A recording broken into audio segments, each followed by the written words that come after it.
kepada siapa Anda mesti berbuat baik? Maka jawabannya adalah pertama, berbuat baik kepada Allah.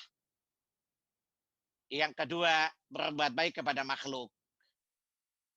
Ya, berbuat baik kepada Allah dengan cara seperti yang disabdakan Nabi Sallallahu Alaihi Wasallam,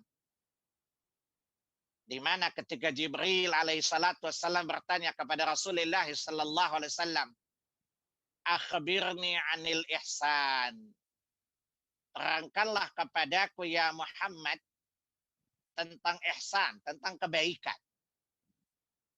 Qala Rasulullah Sallallahu Alaihi Wasallam, maka Rasulullah Sallallahu Alaihi Wasallam bersabda, al-ihsan an ta'budallaha ka'annaka tarah.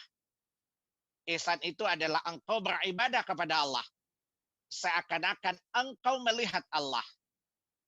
Fa illam takun yarahu fa innahu yaraka.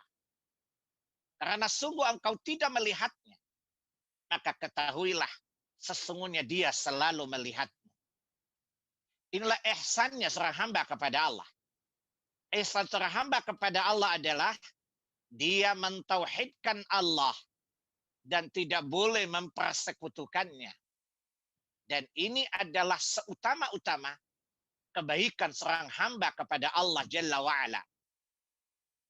Allah Jalla wa'ala, karena yang disebut berbuat baik, salah satu asas salah satu amalan kebaikan adalah berlaku adil. Berlaku adil lawannya zalim. Perbuatan adil adalah kita memenuhi hak-hak yang ada pada kita, yang wajib kita tunaikan kepada yang berhak untuk mendapatkan hak itu. Dan hak yang wajib ditunaikan oleh kita adalah hak Allah atas kita. Dan apa hak Allah atas kita yang ada pada ihsan tadi? Adalah mentauhidkan Allah. Menyembah dia dalam keadaan mentauhidkannya. Dan tidak boleh mempersekutukan dia dengan sesuatu, karena ini adalah hak Allah yang wajib dipenuhi, yang wajib ditunaikan oleh para hamba.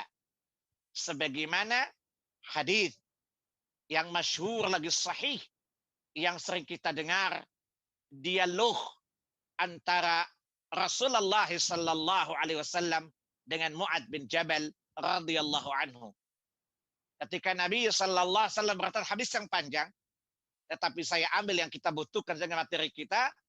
Pertanyaan Nabi, ya Mu'ad, atadri ma haqqullahi alal ibad? Wahai Mu'ad, tahukah engkau apa hak Allah atas hamba-hambanya? Ya, qala, dia berkata, qultu, aku berjawab, ya, Allah wa rasuluhu a'lam. Allah dan Rasulnya yang lebih tahu. Faqala Rasulullah sallallahu alaihi wasallam. Maka Rasulullah sallallahu alaihi wasallam bersabda, haqqullahi 'alal ibadi ay ya'buduhu wa la yusyriku bihi syai'a. Hak Allah atas hamba-hambanya adalah mereka harus beribadah hanya kepadanya saja. Mentauhidkan dia, mengesahkan dia, dan menghambakan diri kepadanya dalam kepatuhan, ketaatan, tauhid itu. Dan dan tidak boleh sedikit pun mereka mempersekutukan dia dengan sesuatu.